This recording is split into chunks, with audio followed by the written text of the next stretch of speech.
एक बार हमने योजना बनाई कोविड के पीरियड में कि इन बच्चों को हम ऐसा आहार देंगे, रुचिकर आहार जो इनको प्रिय लगे। तो मैगी के पैकेट, नूडल्स के पैकेट, अच्छे अच्छे बिस्किट के पैकेट, दूध के पाउच, दूध के पैकेट, तरह तरह के ब्रेड आते हैं, तरह तरह के मीठे ब्रेड, जाने कैसे कैसे ब्रेड आते हैं, वो सब हम सलाह कर करके सेवा करने के लिए निकले। तब हमें पता लगा कि एक पक्ष तो वो है जिसके यहाँ न जाने कितना भोजन बफे की पार्टी के बाद टोकरियों में भर भर करके नालियों में फेंक दिया जाता है। एक वर्ग तो वो है, और एक वर्ग वो है जिसको खाने के लिए 2 रोटी भी नहीं है।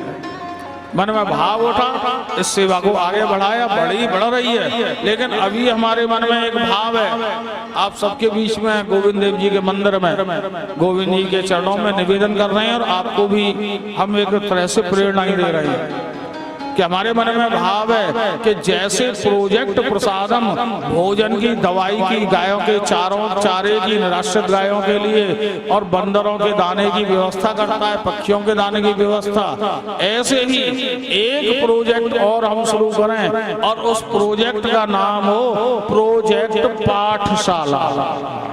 प्रोजेक्ट पाठशाला। और ये जाकर के कोई स्कूल नहीं खोलेगा, बहुत पढ़े हैं स्कूल, बहुत स्कूल पड़े हुए हैं। स्कूलों की स्थिति हमको आपको सबको मालूम है ना, क्या स्थिति है स्कूलों की।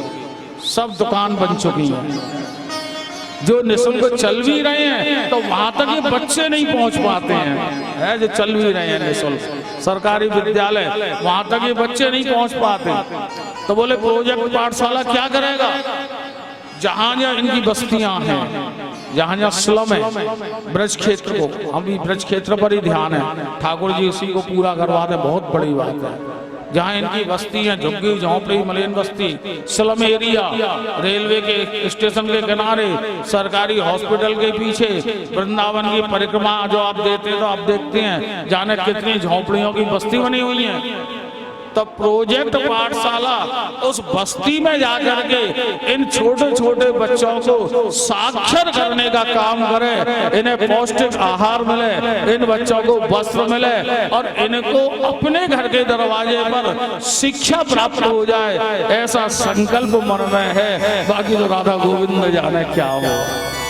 आप सबका सहयोग प्राप्त होगा तो हमें विश्वास है ये भी होगा, और हमें पूरा भरोसा है अपने बाके बिहारी पर।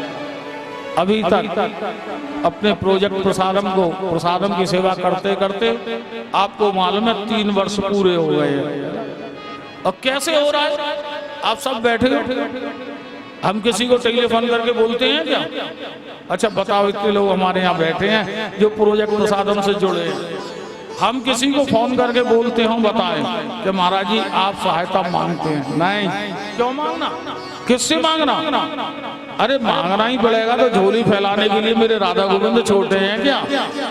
आपको तो हम केवल सूचना देते हैं, और हमें बड़ा आनंद आता है कि व्हाट्सएप पर जब आपको सूचना मिलती है किसी भी प्रोग्राम की, आप तत्काल उसमें अपने मन से योगदान देना आरंभ कर देते हैं।